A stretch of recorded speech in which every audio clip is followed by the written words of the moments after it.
Hello everyone, आप लोगों का बहुत बहुत स्वागत है my YouTube channel Naimuddin law classes पर।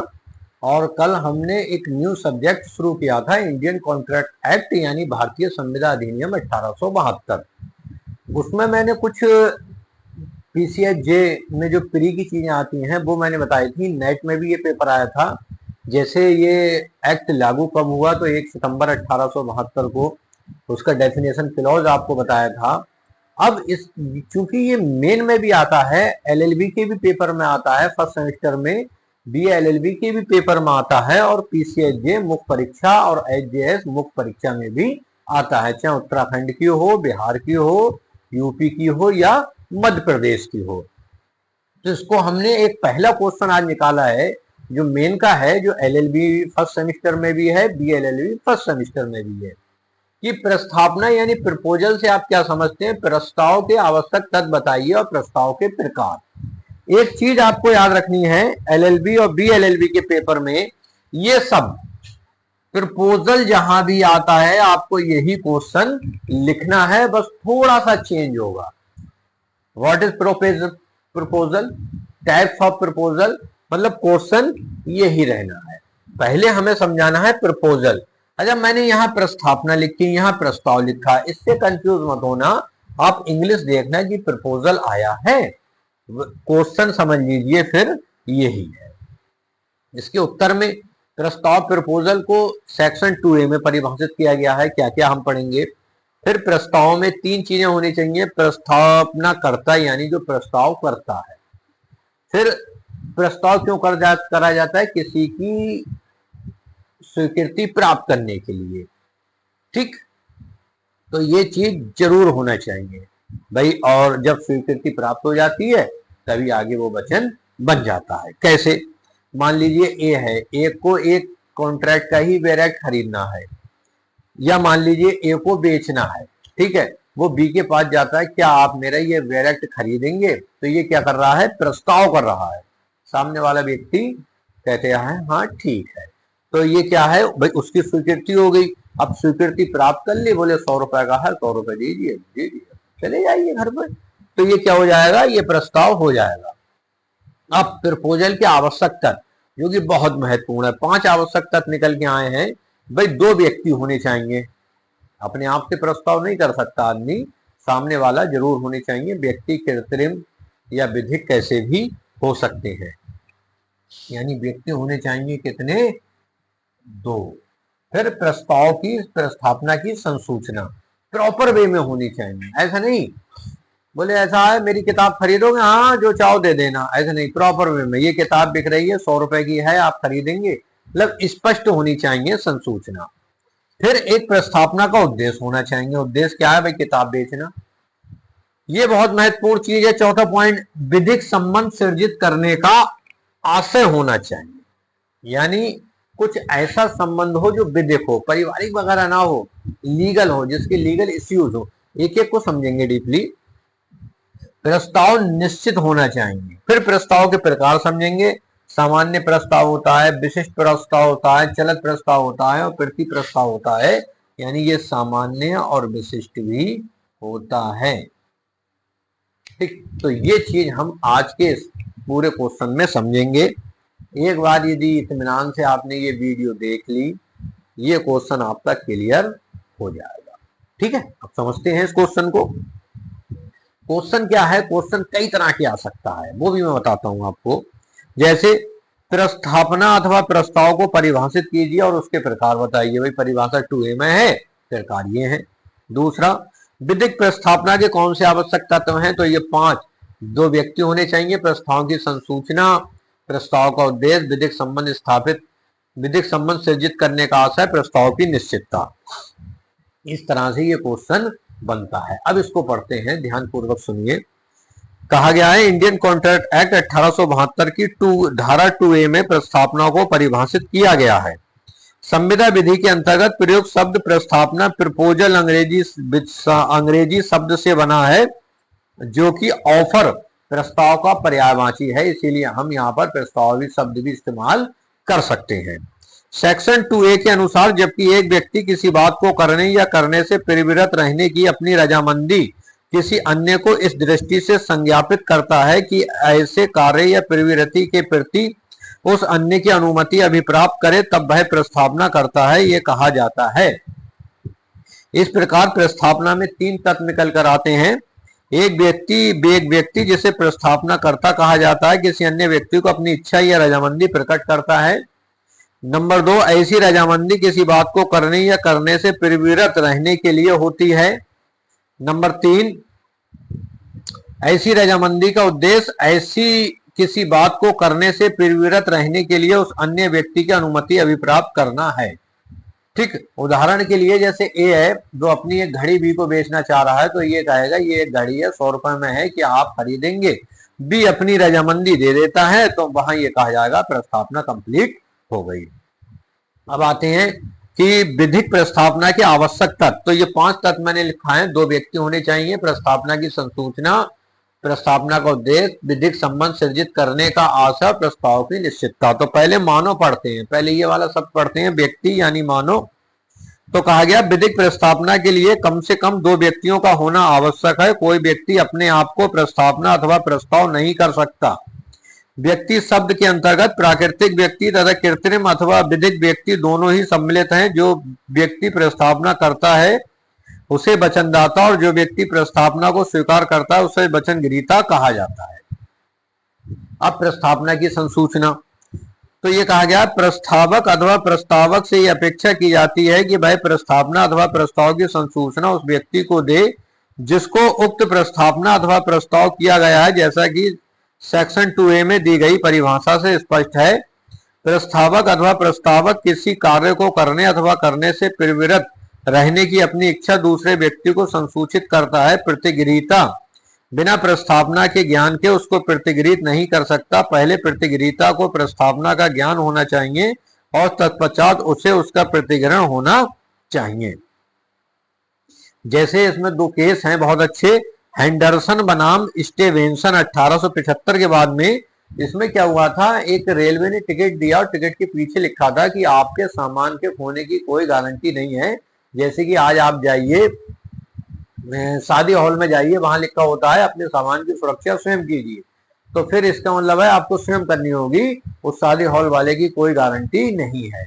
और ये हुआ भी यही कि एक जो यात्री था उसका सामान खो गया, उसने मुकदमा जब दायर करा तो उसने ये कहा कि शर्तें पीछे लिखी थी। तो वहां फिर रेलवे ने ये माना कि ऐसा लिखा हो कि शर्तें पीछे पढ़ लीजिए, और यदि ऐसा नहीं लिखा है तो आपको उसके सामान की क्षतिपूर्ति करनी पड़ेगी। ठीक, तीसरा यह है प्रस्तावना का उद्देश्य। तो देखिए कोई भी काम हो, हर काम के पीछे कोई ना कोई उद्देश्य छिपा रहता है। तो यहाँ कहा यह गया है, जैसे कि धारा 2A में दी गई परिभाषा से स्पष्ट है, प्रस्तावक दूसरे पक्षकार को किसी कार्य को करने अथवा करने से प्रवृत्त रहने की अपनी इच्छा इस आशय से संसूचित करता है कि दूसरे पक्षकार उसके प्रति अपनी सहमति दे।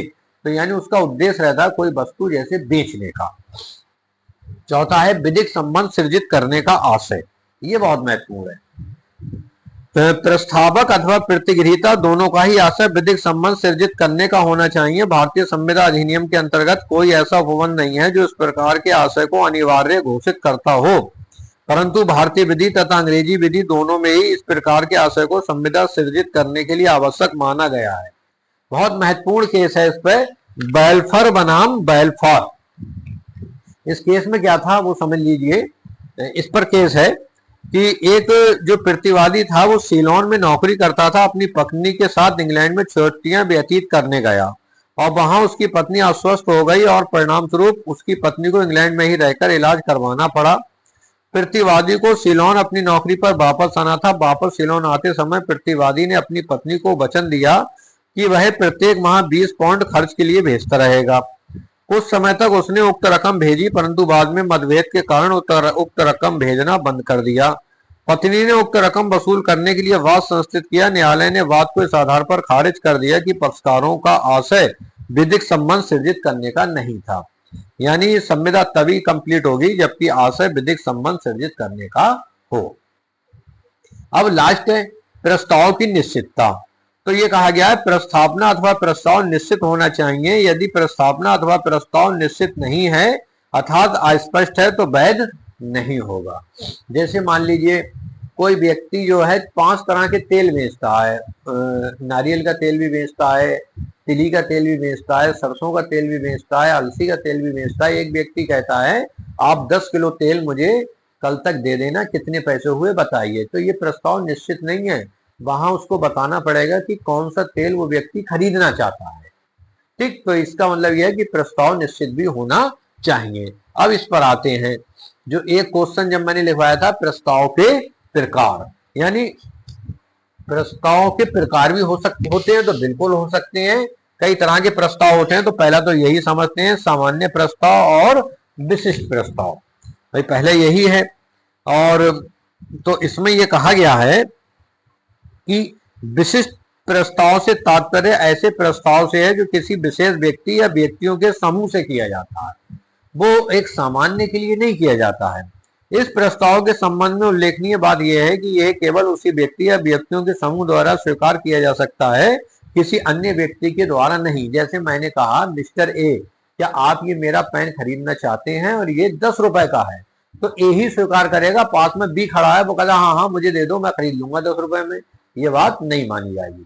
तो यह है विशिष्ट प्रस्ताव। अब सामान्य प्रस्ताव क्या होता है? सामान्य प्रस्ताव वो होता है जो एक सामान्य जनवर्ग के लिए खोल दिया जाता है। जैसे सामान्य प्रस्ताव वह प्रस्ताव है जो जनसाधारण को किया जाता है, परंतु संविदा केवल उसी व्यक्ति के साथ होती है जो प्रस्ताव की शर्तों को पूरा करता है। ठीक, इस प्रकार प्रस्ताव किसी निश्चित व्यक्ति अथवा विशिष्ट व्यक्ति को की जानी आवश्यक नहीं है, यह सामान्य जनता को भी हो सकता है। परंतु जहां प्रस्ताव जनता को किया गया है वहां संविदा तब तक कंप्लीट नहीं होगी जब तक कि निश्चित अथवा विशिष्ट व्यक्ति द्वारा उसका प्रतिग्रहण नहीं कर लिया जाता। इस पर एक बहुत लीडिंग केस है, कार्लिल बनाम कार्बोलिक स्मोक बाल कंपनी, 1893 का केस है। इस बाद में कंपनी ने विज्ञापन दिया कि जो भी कंपनी द्वारा निर्मित कार्बोलिक स्मोक बाल का प्रयोग लिखित निर्देशों के अनुसार करेगा, उसके बाद भी उसे इन्फ्लुएंजा से पीड़ित होता है तो कंपनी उसे 100 पाउंड का निर्माण देगी। कार्लिल बनाम कार्बोलिक स्मोक बाल कंपनी का केस है, और इसमें यह कहा गया कि कंपनी ने यह दावा किया है कि हमारी एक दवाई है और इसको लिखित निर्देशों के अनुसार लेने के बाद भी यदि आपको इन्फ्लुएंजा यानी सर्दी खांसी जुकाम हो जाता है तो आपको 100 पाउंड का जुर्माना दिया जाएगा। ठीक, ये भी कहा कि कंपनी ये प्रस्ताव गंभीरता से कर रही है और उसके साक्ष्य के रूप में 1000 पाउंड अलायंस बैंक में जमा कर दिए गए हैं। कार्लिन नामक एक औरत ने उल्लिखित निर्देशों के अनुसार उक्त दवाई का प्रयोग किया, परंतु उसे इन्फ्लुएंजा हो गया। उसने उक्त इनाम का दावा किया। न्यायालय ने कंपनी का यह तर्क अस्वीकार कर दिया कि कार्लिन ने स्वीकृति की संसूचना नहीं दी थी और इस कारण संविदा का निर्माण नहीं हुआ। न्यायालय ने निर्णय दिया कि ऐसे प्रस्ताव के संबंध में यह माना जाता है कि प्रस्तावक ने स्वीकृति की संसूचना प्राप्त करने के अधिकार को छोड़ दिया है। प्रस्ताव की शर्तों को पूरा किया जाना ही प्रस्ताव का प्रतिग्रहण माना जाता है और उनके साथ संविदा का निर्माण हो जाता है जो प्रस्ताव की शर्तों को पूरा करते हैं। कंपनी ने तर्क दिया कि उक्त विज्ञापन को गंभीरता से नहीं लिया जाना चाहिए था क्योंकि वह संविदा सृजित करने के आशय से नहीं दिया गया था, बल्कि वह दवा की बिक्री बढ़ाने के लिए दिया गया था और यह नहीं सोचा गया था कि कोई युक्त व्यक्ति उसे गंभीरता से लेगा। न्यायालय ने इस तर्क को अस्वीकार कर दिया और महिला को 100 पाउंड जो है देने का वादा किया। 3 केस और महत्वपूर्ण है इसमें सामान्य प्रस्ताव में। एक है हरभजन लाल बनाम हरचलन लाल, एक है लालमन बनाम गौरी दत्त और एक है विलियम्स बनाम कार्वरडाइन। देखिए बेटा, आपका वीडियो तो आपको देखना ही है, इसके अलावा आपको डायरेक्ट जरूर पढ़नी है। ठीक, क्योंकि आप एलएलबी तक ही सीमित नहीं रहे, आगे भी बढ़े तो ये हो जाएगा। तो ये था सामान्य प्रस्ताव या विशिष्ट प्रस्ताव। आगे आते हैं चलत प्रस्ताव। ये क्या होता है? स्टैंडिंग और कंटिन्यूइंग ऑफर टेंडर। देखो, स्थायी अथवा चलत प्रस्तावना से तात्पर्य ऐसी प्रस्तावना से है जो स्वीकार करने के लिए एक अवधि तक कायम रहती है। बोले एक समय दे दिया जा रहा है, आप 1 महीने के अंदर इस प्रस्ताव को स्वीकार कर लीजिए, तो ये प्रस्ताव कहलाएगा चलत प्रस्ताव यानी स्टैंडिंग और काउंटिंग ऑफर। ठीक, जैसे केस है स्टेट बैंक ऑफ पटियाला बनाम रोमेश चंद्र कानोजी। इस बाद में कहा गया सामान्य नियम यह है कि प्रस्तावना प्रतिग्रहण किए जाने के पूर्व कभी भी वापस ली जा सकती है, ये नियम उस दशा में भी लागू होता है जबकि प्रस्तावक ने प्रतिज्ञा किया है कि प्रस्तावना प्रतिग्रहण के निमित्त एक निश्चित अवधि तक कायम रहेगी। इसका कारण यह है कि ऐसी प्रतिज्ञा प्रतिफल रहित होने के कारण बंधनकारी नहीं होती है। अब एक होता है क्रॉस प्रपोजल। क्रॉस प्रपोजल भी आपको समझना चाहिए। जब दो व्यक्तियों द्वारा समान शर्तों वाली प्रस्तावना डाक में एक दूसरे को पार करती है तो उसे क्रॉस प्रपोजल कहा जाता है। ऐसी स्थिति में कोई संविदा सृजित नहीं होती क्योंकि यह प्रस्ताव की विधिक स्वीकृति का अभाव है। प्रस्ताव की विधिक स्वीकृति के लिए आवश्यक है कि प्रस्तावना को पहले ज्ञान हो और ज्ञान के बाद वह प्रतिगृहित हो। जैसे का ए बी को अपनी घड़ी 100 रुपए में बेचने की प्रस्तावना 31 मार्च 1990 को डाक द्वारा भेजता है। उसी तिथि को बी भी का को एक डाक द्वारा भेजता है कि आप अपनी घड़ी 100 रुपए में बेचेंगे। तो ये एक दूसरे से क्रॉस हो गई और इसको क्रॉस ऑफर कहा जाता है। एक काउंटर ऑफर होता है प्रति प्रस्ताव। इसके बाद काउंटर ऑफर क्या होता है? प्रति प्रस्ताव। संविदा के गठन के लिए यह आवश्यक है कि प्रतिग्रहण अत्यंतिक एवं अविशोषित होना चाहिए। प्रस्तावना की शर्तों से अलग होकर उनका प्रतिग्रहण करना या उन्हें किसी भी तरीके से घटाने या बढ़ाने से प्रतिग्रहण शुरू से ही दोषपूर्ण हो जाता है और प्रस्तावक को बाध्य नहीं करता जब तक कि वह ऐसे परिवर्तन को स्वीकार न कर ले। वास्तव में जो प्रतिग्रहण प्रस्तावना में परिवर्तन के साथ स्वीकार किया जाता है अथवा प्रस्तावना की शर्तों के अनुसार नहीं किया जाता है वह प्रतिग्रहण न होकर प्रस्तावना है जिसे स्वीकार करना अथवा न करना उस व्यक्ति की इच्छा पर निर्भर है जिसने मौलिक प्रस्तावना की थी। उदाहरण के लिए यदि ए बी को 500 रुपए मूल्य पर अपना रेडियो बेचने का प्रस्ताव करता है, बी उसे 400 रुपए मूल्य पर क्रय करने की स्वीकृति भेजता है। बी द्वारा 400 रुपए मूल्य पर दी गई स्वीकृति प्रति प्रस्ताव और संविदा तभी संभव है जब का उसे अपनी स्वीकृति दे दे। जैसे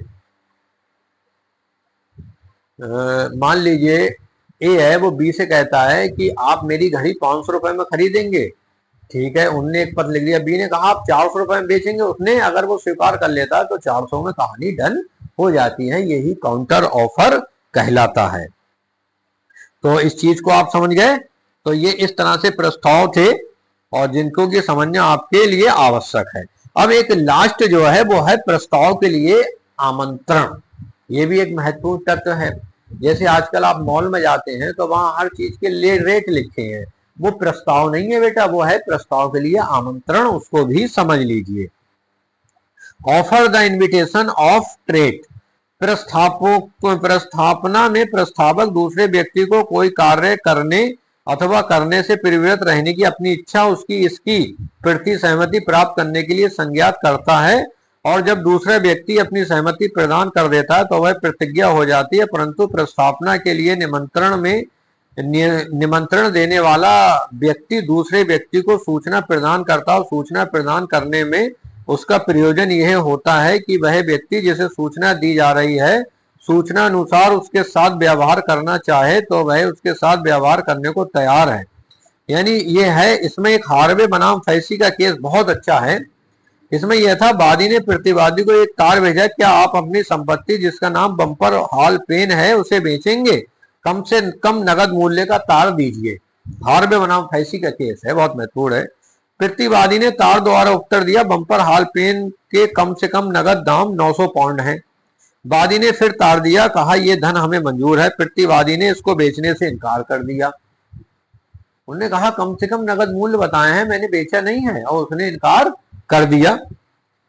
तो कहा गया प्रतिवादी ने उस दाम पर बेचने से इनकार कर दिया। वादी का कहना था कि पूछताछ के बदले में जो मूल्य प्रतिवादी ने बताए थे वह उस मूल्य पर बेचने की प्रस्तावना था, परंतु जुडिशियल कमेटी ने यह सुझाव स्वीकार किया नहीं किया। विधान न्यायमूर्ति ने बताया कि वादी ने प्रथम तार में 2 प्रश्न पूछे थे, अर्थात क्या प्रतिवादी बेचना चाहता था और दूसरा कम से कम मूल्य बताइए। प्रतिवादी ने दूसरे प्रश्न का उत्तर देते हुए दाम तो बताया परंतु बेचने का आशय नहीं बताया। इसके बारे में वे खामोश रहे, इसलिए कोई प्रस्तावना नहीं की गई है।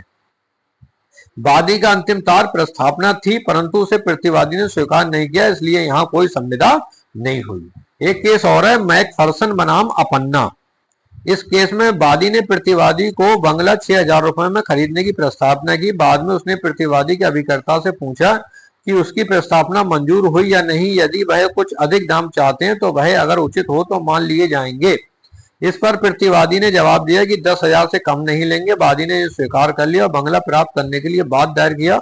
उसका वाद असफल रहा क्योंकि न्यायालय के विचार में प्रतिवादी ने यह कहकर कि भी 10,000 से कम नहीं लेगा उस दाम पर प्रस्तावना का निमंत्रण किया था, प्रस्तावना नहीं की थी।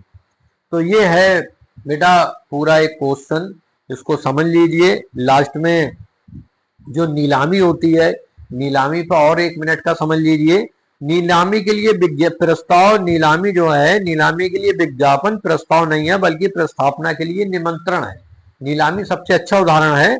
परिणाम स्वरूप यदि कोई किसी निश्चित तिथि अथवा समय पर नीलाम द्वारा विक्रय करने की घोषणा करता है और नीलाम नहीं करता है तो उल्लिखित स्थान और समय पर आने वाले व्यक्तियों के प्रति उसका कोई दायित्व उत्पन्न नहीं होगा। एक केस है हैरिस बनाम निकर्सन के बाद में प्रतिवादी ने नीलाम द्वारा विक्रय करने का विज्ञापन दिया। वादी यात्रा करते हुए स्थान पर आया परंतु नीलाम नहीं हुआ। उसने यात्रा व्यय वसूल करने के लिए वाद संस्थित किया। न्यायालय ने निर्णय दिया कि वादी और प्रतिवादी के मध्य संविदा का सृजन नहीं हुआ था और इस कारण वादी यात्रा व्यय वसूल करने का हकदार नहीं था। न्यायालय ने निर्णय दिया कि नीलाम द्वारा विक्रय करने की घोषणा प्रस्ताव नहीं बल्कि प्रस्तावना के लिए निमंत्रण होती है। यानी नीलामी क्या होती है, वो प्रस्ताव नहीं होती है, प्रस्ताव के लिए निमंत्रण होता है। तो बेटा ये एक पूरी वीडियो बनाई है मैंने। ये क्वेश्चन यही है, प्रपोजल से आप क्या समझते हैं, पूरा क्वेश्चन इसी के इर्द गिर्द घूमता रहता है। तो इसको जरूर आप पूरी वीडियो सुन लीजिए, तैयार कर लीजिए, और कोई चीज समझ नहीं आई हो तो कमेंट बॉक्स में पूछिए। वीडियो देखने के लिए धन्यवाद।